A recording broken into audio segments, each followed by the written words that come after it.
Mes chers élèves, les abonnés à ma chaîne Labo SVT, bienvenue à cette séance consacrée à l'unité de l'allergie, chapitre des perturbations du système immunitaire, thème de l'immunité, programme de la 3e année collégiale, filière internationale. Pour télécharger les animations utilisées dans cette séance, visitez le lien en dessous de la vidéo.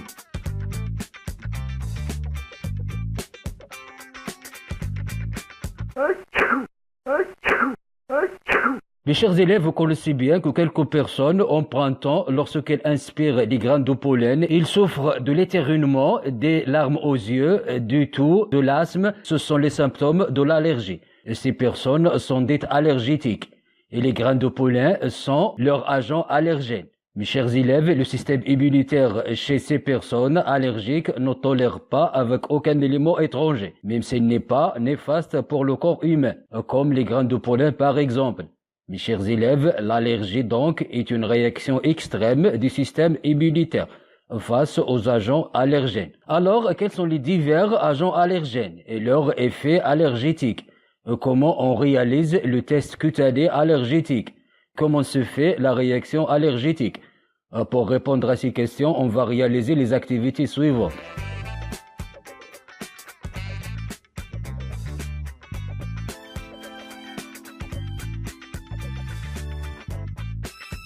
Mes chers élèves, observez ces images et répondez aux questions suivantes. Citez les agents allergènes et les réactions allergétiques correspondantes. Vous allez répondre sans doute. Parmi les agents allergènes, on cite les acariens, la poussière domestique, les graines de pollen, les plumes des oiseaux, les poils des chiens et des chats.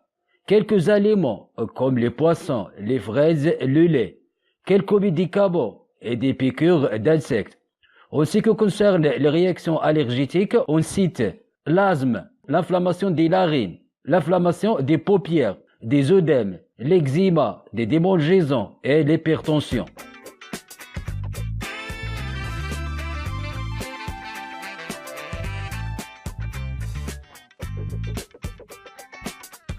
Mes chers élèves, pour déterminer les agents allergènes chez une personne allergétique, le médecin réalise le test cutané.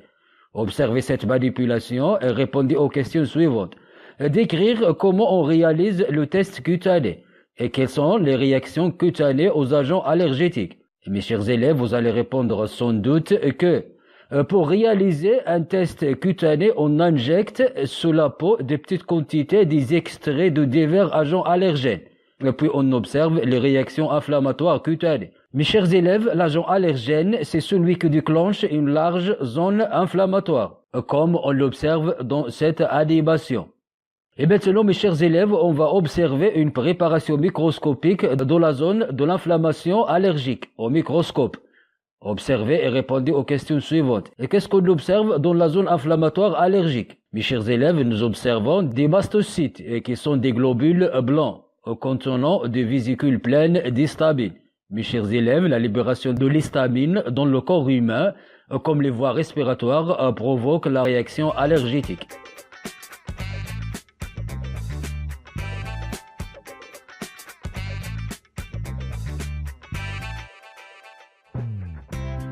Alors, quel est le mécanisme de la réaction allergique? Mes chers élèves, dans cette activité, on va découvrir le mécanisme immunitaire de la réaction allergétique. Observez cette animation et répondez aux questions suivantes. Décrire le mécanisme de la réaction allergétique. Mes chers élèves, vous allez répondre sans doute que lors du premier contact avec l'agent allergène se fixe sur les lymphocytes B. Ces lymphocytes B sécrètent des anticorps nommés IgE.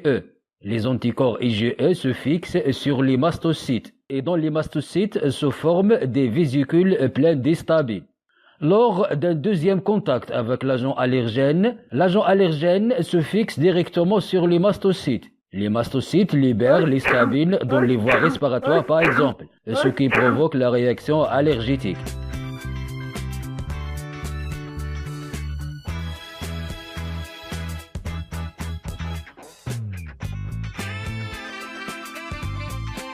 Mes chers élèves, on est arrivé à la fin de cette séance. Je vous invite à vous abonner à ma chaîne comme j'attends vos observations pour améliorer ces productions pédagogiques. Merci et au revoir.